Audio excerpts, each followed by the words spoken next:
First tonight, a Kansas man facing criminal charges in a Reno County court over his attempts to help with tornado cleanup efforts. Now, one Kansas lawmaker is getting involved and calling on the Attorney General and other lawmakers to take action.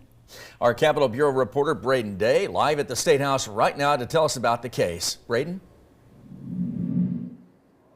Yeah, David, Rebecca, Kansas Representative Brett Fairchild called a press conference this morning, and he was hoping to stand up for Cody Royer, the man who is being charged in this case. And Fairchild is telling us that this is the biggest case of government overreach that he's ever personally seen.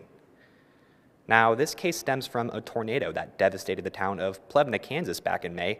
Royer and his father were there to help with cleanup efforts and claimed that they were told by a county staff member that they would be allowed to use an excavator that was owned by Reno County.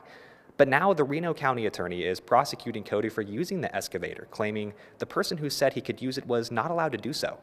Royer is charged with criminal deprivation of property. Representative Fairchild says this is egregious and is calling on state leaders to take action. Attorney General Kobach should investigate this matter and provide some oversight over this matter.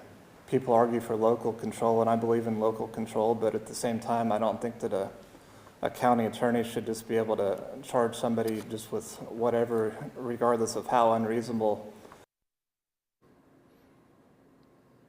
In a statement obtained by our Capitol Bureau, Nicholas Oswald, Royer's attorney, shared that Royer operated the excavator in a professional manner. Additionally, he stated that they are still trying to uncover the identity of the individual who allegedly gave Royer permission to use the excavator.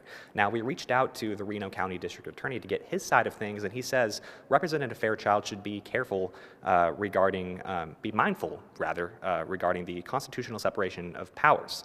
We'll continue to follow this story. Reporting live from the Capitol, I'm Braden Day.